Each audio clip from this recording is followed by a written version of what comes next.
ఇక అమెరికా భద్రత కోసం గ్రీన్లాండ్ మనకు కావాల్సిందే, తమకు కావాల్సిందే అనేది ట్రంప్ వాదన సార్. కానీ మెజారిటీ అమెరికన్ల తీరు చూస్తూ ఉంటే కనుక ట్రంప్ విధానాన్ని వ్యతిరేకిస్తూ ఉన్నారు. కారణం ఏంటి? మీరు అన్నది నిజం. ఇప్పుడు నేను కూడా 2 సర్వేలు చేశాను. 54% of Americans Trump stand on Greenland కావాలనడం కరెక్ట్ కాదు అని అంటున్నారు. అందులో డెమోక్రాట్లే కాదు, రిపబ్లికన్లు ఉన్నారు.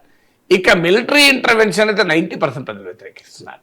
పోనీ ట్రంప్ చెప్తున్నట్లు గ్రీన్లాండ్ మనకు వస్తే నయమే కదా, గ్రీన్లాండ్లో క్రిటికల్ మినరల్స్ ఉన్నాయి, గ్రీన్లాండ్ అనేది గ్లోబల్ ఒక అవుట్పోస్ట్ లాంటిది, కొత్త షిప్పింగ్ రూట్స్, ఆర్కిటిక్ మహాసముద్రంలో మీకు మంచు కరిగిపోతున్న కొద్దీ కొత్త సీ రూట్స్ ఎమర్జ్ అవుతున్నాయి. మనకు అర్థం కావాల్సింది గ్రీన్లాండ్ అనేది 80% ఐస్తోనే నిండి ఉంటుంది. అందుకే నిన్న ట్రంప్ ఐస్లాండ్ అన్నాడు. దానికి ట్రంప్ బహుశా గ్రీన్లాండ్ ఐస్లాండ్ ఒకే దేశం అనుకున్నాడో తెలియదు, లేకుంటే ఐస్ ఉంది కనుక ఐస్లాండ్ అన్నాడో తెలియదు. ఐస్లాండ్ ఇది డిఫరెంట్ కంట్రీ, గ్రీన్లాండ్ ఇది డిఫరెంట్ కంట్రీ.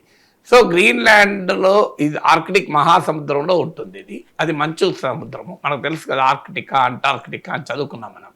సో ఈ ఆర్కిటిక్ మహాసముద్రంలో ఉండే ప్రాంతము 80% ఐస్తోనే కప్పబడి ఉంటుంది ఆ దేశం. ఇక 20 మీకు అది ఉన్న జనాభా 57,000 58,000 ఉంటారు అంతే. చాలా చిన్న దేశం, కానీ క్రిటికల్ మినరల్స్ ఉన్నాయి ఆ సముద్రపు మంచు కింద అని. సో మీకు భగవంతుని సృష్టి గురించి ఒక మాట అంటుంటారు. భగవంతుడు ఈశ్వరుడు ఒక బ్యాగులో సహజ వనరులన్నీ పెట్టుకొని భూమి మీద అక్కడక్కడ చల్లుకుంటూ వెళ్ళాడట. కొన్ని చోట్ల పొరపాటున ఎక్కువ చల్లాడట. అందుకే ఎక్కువ చల్లిన చోట దట్టమైన అడవులు, పర్వత ప్రాంతాలు. మీరు చూడండి, మన దేశంలో కూడా దట్టమైన అటవీ ప్రాంతంలోనే మినరల్స్ ఉంటాయి, కొండ ప్రాంతాలు ఎవరికి దొరకకుండా. అలాగే భయంకరమైన మంచు, సైబీరియా నుంచి మొదలుకొని ఆర్కిటిక్ వరకు. సో దట్ మనిషి ఇష్టం వచ్చినట్టుగా ఈ మినరల్స్ వాడతాడు. మనిషి స్వార్థపరుడు, మనిషి ఒక జుడిషియస్గా వాడడు రిసోర్సెస్. అందువల్ల మనిషికి మితిమీరిన గ్రీడ్ ఎక్కువ. అందువల్ల మనము మనిషిని నియంత్రించకపోతే ప్రమాదము, భూమిలో ఉన్న వనరులన్నిటి పీల్చేస్తాడని చెప్పి మనిషికి దొరకకుండా ఉండేలా సృష్టిని శాసిస్తాడట ఈశ్వరుడు.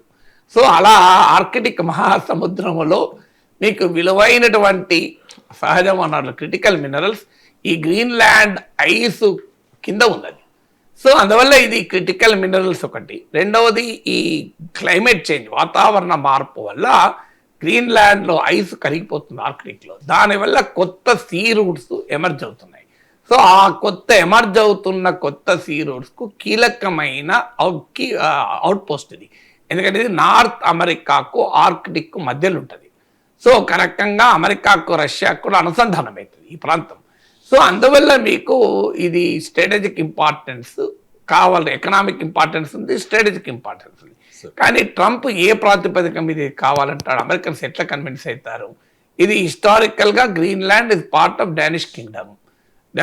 ట్రంప్ చేస్తున్న వాదన ఒకప్పుడు ఇది గ్రీన్లాండ్ అమెరికాదే, అమెరికా ఇచ్చేసింది అనేది పచ్చి అబద్ధం.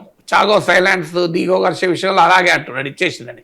అది మారిషస్ ఐలాండ్స్ బ్రిటిష్ వాళ్ళు అక్యుపై చేసుకొని మారిషస్కు ఇండిపెండెన్స్ వచ్చాక కూడా ఖాళీ చేయక వాళ్ళు దాన్ని అనుభవిస్తుంటే ఇప్పుడు అది బ్రిటిష్ వాళ్ళది అవుతుందా? ఇప్పుడు 1942 వరల్డ్ వార్ టైంలో జర్మన్స్ డెన్మార్క్ను క్యాప్చర్ చేసినప్పుడు గ్రీన్లాండ్ కూడా జర్మన్ కంట్రోల్కు పోకుండా అమెరికా అక్కడ రక్షణ చర్యలు తీసుకుంది. అందుకే అలా గ్రీన్లాండ్లో అమెరికన్ మిలిటరీ పోస్టులు ఉంటుంది, కానీ గ్రీన్లాండ్ ఎప్పుడూ కాదు. అందువల్ల ట్రంప్ చెప్తున్నట్లు గ్రీన్లాండ్ ఏనాడు అమెరికాది కాదు. అమెరికా అధ్యక్షులు దీన్ని కొనాలని చూసిన మాట నిజం, కానీ ఏనాడు డానిష్ ప్రజలు ఒప్పుకోలేదు. సో ఫస్ట్ ఆర్గ్యుమెంట్ అసలు ఇది అమెరికాది అని ట్రంప్ చెప్తున్నది పచ్చాబద్ధం అని అమెరికా ప్రజలకు అర్థమవుతుంది. రెండవది ఏంటంటే ఇది అసలు ట్రంప్ నేషనల్ సెక్యూరిటీకి ఇది అవసరం మాకు అంటున్నాడు. అసలు అర్థం లేని ఆర్గ్యుమెంట్. ఎందుకంటే 1949లోనే మీకు 51లోనే అమెరికాకు డెన్మార్క్ మధ్య మిలిటరీ ట్రీటీ ఉంది. 49లోనే నాటో దేశాలు ఏకమయ్యాయి. మిలిటరీగా 75 ఏళ్ళుగా అమెరికా డెన్మార్క్ మిలిటరీ మైత్రి కలిగి ఉన్నారు. సో ఇప్పటికే గ్రీన్లాండ్లో అమెరికన్ మిలిటరీ పోస్ట్ కూడా ఉంది.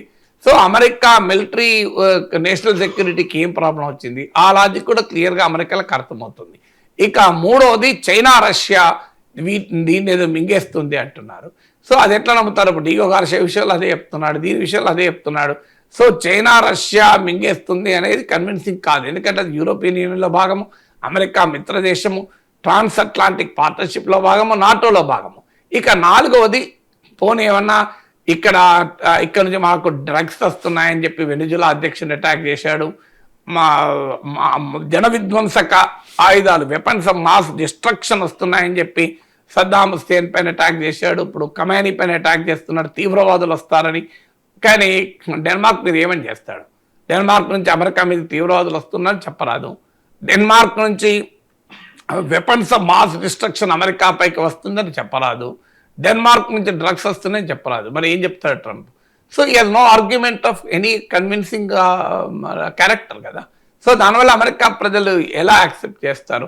ఒక మిత్రుని పైన, మిత్రదేశం పైన నాటో, దీని కాన్సిక్వెన్సెస్ కూడా క్లియర్గా అర్థమవుతున్నాయి కదా. నాటో విచ్ఛిన్నమవుతుంది, ట్రాన్స్ అట్లాంటిక్ పార్ట్నర్షిప్ దెబ్బతింటుంది. ఏ రష్యాను చైనాను చూపెట్టయితే ట్రంప్ ఈ పనులు చేస్తున్నాడు, అది రష్యాకు చైనాకు అడ్వాంటేజ్గా మారుతుంది. ఆల్రెడీ ప్రెసిడెంట్ పుటిన్ ఎంజాయ్ చేస్తున్నాడు. చైనాకు యూరోప్కు మధ్య ఇప్పటికే బ్రహ్మాండమైన ట్రేడ్ బంధం ఉంది. సో ఏమవుతుంది? ఇది మేక్ అమెరికా గ్రేట్ అగైన్ కాదు, మేక్ అమెరికా గో అవే అవుతుంది. ఇప్పుడు గ్రీన్లాండ్లో అదే కదా నిరసనలు. ఏమవుతుంది? అమెరికాకు వ్యతిరేకంగా ప్రపంచం ఏకమవుతుంది. అది అమెరికాకు నష్టం కదా. ఇవన్నీ అమెరికన్ ప్రజలకు కనబడుతుంది కదా. దీనివల్ల అమెరికన్ మార్కెట్లు కుప్పకూలిపోతున్నాయి. ఇవాళ చూడండి మీరు, అమెరికన్ మార్కెట్లన్నీ కుప్పకూలాయి. ఎందుకు కుప్పకూలాయి? ఆ ట్రంప్ చేస్తున్న దుందుడుకు చర్యలు, దూకుడు వల్ల కూలిపోతున్నాయి. సో ఇవన్నీ అర్థమవుతుంటే ప్రజలు ఒప్పుకుంటారా? సో అందువల్ల అందుకే నీకు మెజారిటీ ప్రజలు గ్రీన్లాండ్ విషయంలో వ్యతిరేకిస్తున్నారు. వాస్తవంగా ఇదే కాదు, ఈవెన్ 43% పడిపోయింది ట్రంప్ రేటింగ్. ఇప్పుడు మీకు మిడ్ టర్మ్ ఎలక్షన్ 2026లో జరుగుతాయి. ఆ 2026 మిడ్ టర్మ్ ఎలక్షన్ దృష్టిలో పెట్టుకుని ఈ భావోద్వేగాలను ట్రంప్ రెచ్చగొడుతున్నాడు. సో ఈ భావోద్వేగాలైనా తనను కాపాడుతాయేమో అని అనుకుంటున్నాడు. కానీ చరిత్ర చెప్పిన సత్యమైంది, అమెరికా ప్రజలు చాలా చైతన్యవంతమైన ప్రజలు.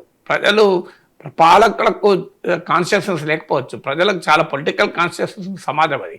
సో ఖచ్చితంగా మీకు చూడండి 2026లో జరగబోయే పరిణామాలు మనకు అర్థమయ్యే అవకాశం ఉంటుంది కదా.